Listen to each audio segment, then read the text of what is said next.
Also, you want to write down when was the last time you braided your hair or twisted it. Now, ladies, we know that some of our women, they can get some braid extensions in their hair and they can leave them braids in their hair for like 4 months. Now, there was a girl back in late 90s, like 98 or 97, something like that, here in St. Louis.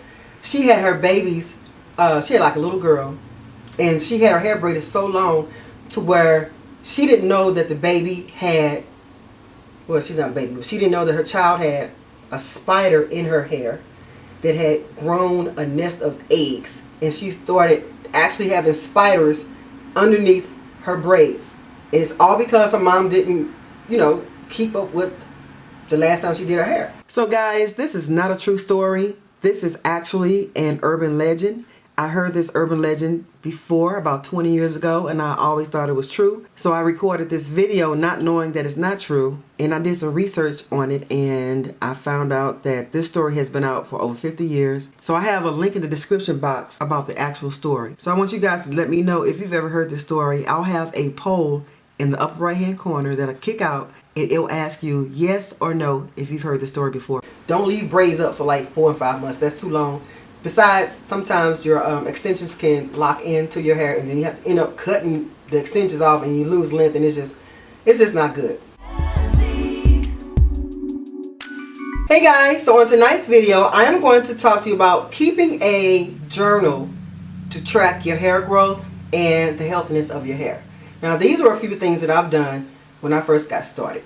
When I finally got to learn my hair and products I needed, I really didn't need to keep a journal anymore, but I'm ready to start keeping a journal again because I'm ready to get my hair down to at least my waist length, at least to my waist, because I'm pretty much getting frustrated. It seems like it's taking a long time, and as long as I stick to these tips that I've come up with, I should be able to get to waist length hopefully by the summertime, like July.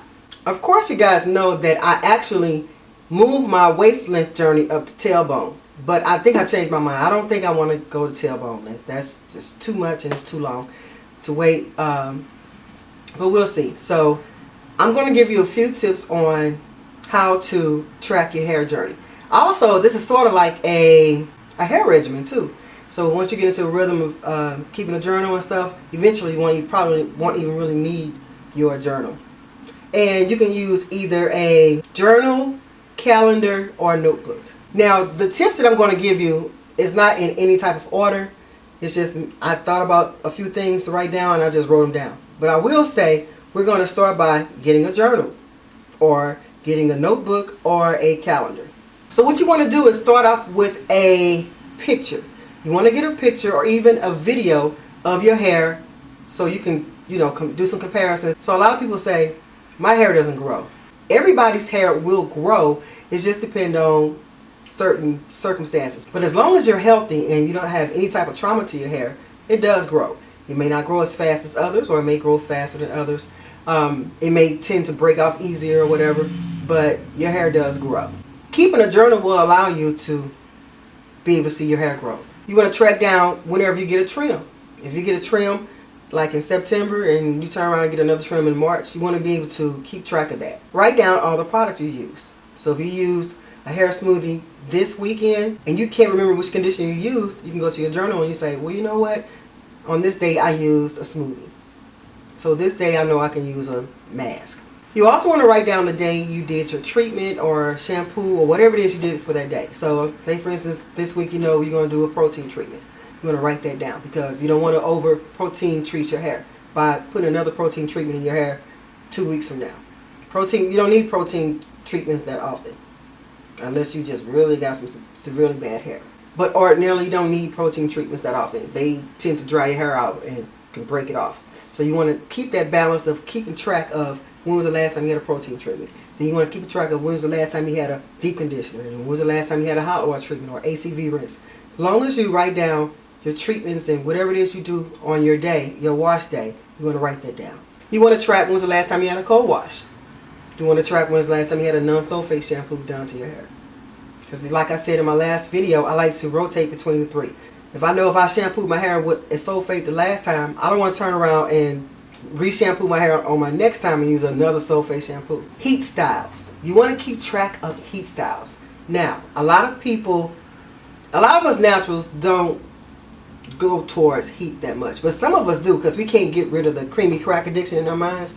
We don't really like our hair kinky. We have not accepted our hair as being kinky, and some of us just simply don't like it. I have a friend who prefers to have her hair straightened, and her hair is so straight to where, you know, it's not that straight, but it won't kink back up like it used to. So some people call it heat trained natural hair, or some people may say heat damaged natural hair. So she likes her hair, you know, with heat in it. And I think she gets her hair done like every week or every 2 weeks with heat in it. But she doesn't mind.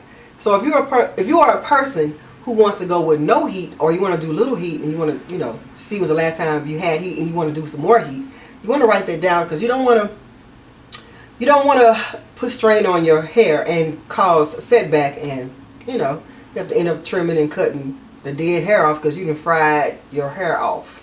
You done fried your hair, girl. You don't want to fry your hair. This is one of my things here. I vow to not let another single person get a hold to my hair. And I'm going to tell you why.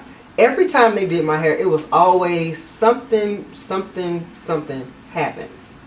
So you guys know, my last time I went to the beauty shop and got my tree braids, my stylist had, you know, she had my edges so tight to where they just got bald and thinned out, and I'm still having problems to this day. That was in 2013. I still don't have thick, full edges, you know, around my hairline. So, if you can, learn how to take care of your hair, or learn how to take care of your hair in between visits. You don't want to keep letting people be in your head, or you don't want to have multiple people in your hair. But if you do decide to have different people in your hair, you want to write that down, so you can say, well, last time I went to this chick, I had some edges. But by the time I went to this chick, my edges was gone. You want to keep track of chemicals. You're probably saying, well, Nezzy, if I'm rocking my natural hair, why would I put chemicals in my hair? Well, we have some women who like to put chemicals in their hair. And they like to put color in their hair. What's the other? The keratin treatment? I never did put the keratin treatment in my hair. Or the Brazilian blowout. Hey, if I have to go in a jar to change the texture of my hair, it's a chemical to me. I don't care if the keratin treatment is just a whole bunch of protein. I don't need that in a box coming to my head and changing my curl pattern. No, I don't want that. But let's just say, for instance, you decide you want to color your hair, or you do want a keratin treatment. You want to write that down so you want to overprocess your hair. Product shopping. Now, you're probably thinking, well, Nezzy, why would I be tripping off of product shopping? Isn't that what I want to do? You know, buy products? Well, the answer is yes, but if your money is little, you want to kind of like keep a budget of it. So if you bought, like, let's just say you bought 4 shampoos this month, but you know you want a budget, you don't want to buy 4 shampoos next month because it's on sale. And if you go outside your budget, you're going to be thinking, well, wait a minute, when's the last time I bought some shampoo? Just seemed like I bought some shampoo a month ago, or was it 4 months ago? I'm going to go check my journal.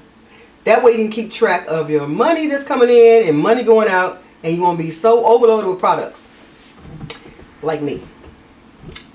But luckily I don't really buy a lot of products anymore. Did I keep track of my product spending? Nah, I was just spending because I was just excited. You want to also keep track of what tools you're using. So when I say tools, I'm talking about blow drying or flat ironing, or even crocheting, like crocheting extensions in your hair. We don't think about it, but that little tool, and you going in and you tying the hair around that tool and you pulling it like this, hey, your hair's being pulled. So if you are a person that's getting crochet braids every 3 or 4 weeks and you tugging and tugging and tugging, guess what? You may cause some possible damage, and you want to be able to keep up with those kind of things. If you're using tools like a constant blow drying, you know, you don't want to just keep blow drying your hair if you're trying to get your hair healthy and long and trying to, you know, make it full and thick. All that tension and stuff, that adds up. So when I blow dry my hair, I think I blow dry like 2 times a year.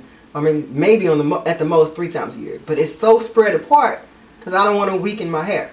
You want to keep track of when you wore your hair out too. A lot of our ladies, we wear afro puffs and twist outs and braid outs because we think it's so cute. Actually, they are cute.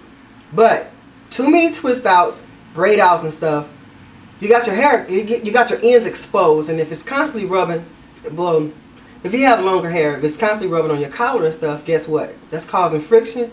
When it's causing friction, it's causing breakage, and it's going to cause you to have to trim your hair.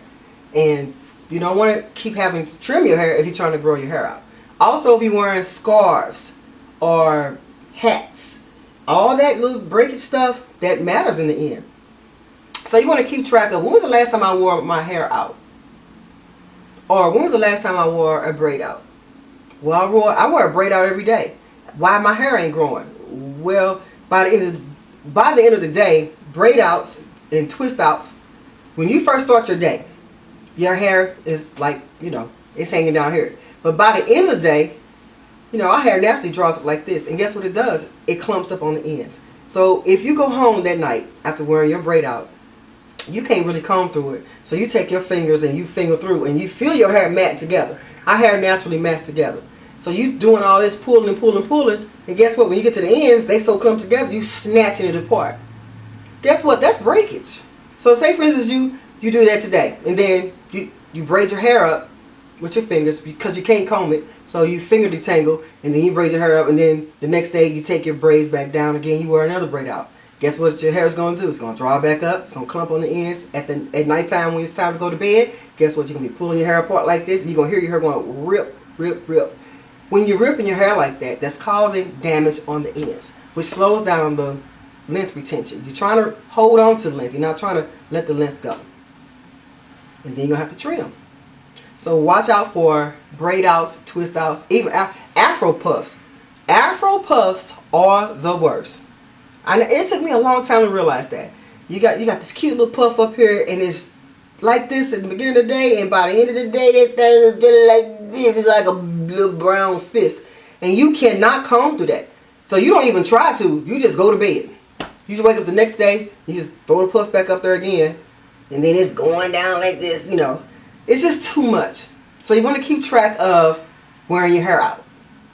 The more you don't wear your hair out, the better off you'll be. Keeping track of breakage and bald spots will allow you to figure out where did my bald spot come from? When did this happen? How did this happen? Oh, let me give you an example too.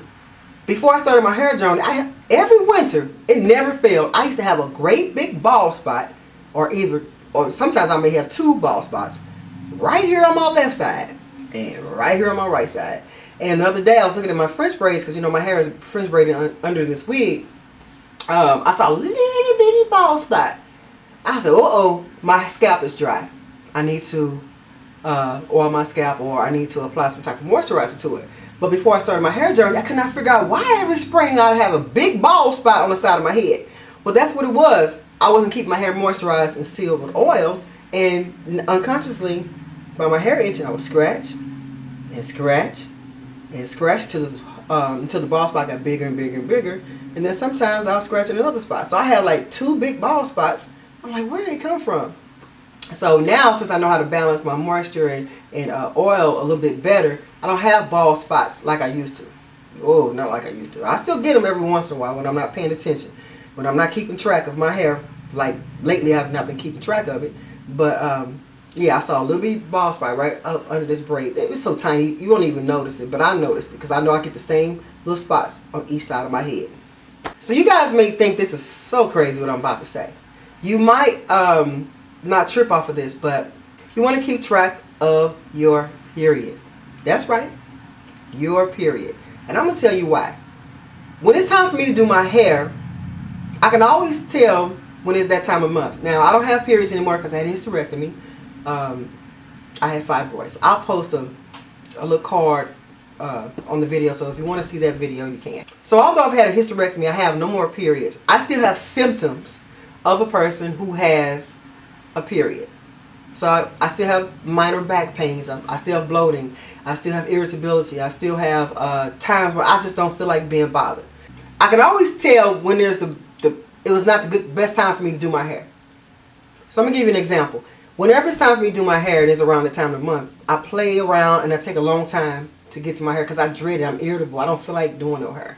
But if I was to keep a journal, I can say, well, I don't want to do my hair around this time of the month. Maybe I should, prolong it to the next weekend or something. And doing that will help you keep track of your period and when's the best time to do your hair. Also, you want to find out when is the best time of day to do your hair. The best time of day for me to start on my hair is in between 4 and 6. No matter what I do, I always find myself prolonging the whole day until the afternoon comes. I'll be like, okay, I feel like doing my hair. Well, naturally, I'm an evening shift person. I'm a night person. So I find myself doing my hair at nighttime or in the evening time. And I have done my hair in the morning, but it's very less likely that I'll do my hair in the morning. And paying attention to that, you can plan your day saying, you know what, I can go shopping, I can pay my bills, I can do this. Oh, and 4 o'clock, I can get started on my hair. And then last but not least, you want to take some comparison photos. You want to take pictures throughout your journey so you can always go back to your before photos and do some comparisons. So you won't be telling people, my hair don't even grow. But if you take your before and after pictures and put them together, hey, you can see the difference in your hair growth. Alright guys, that is it. I'll see you guys in the next video. Bye!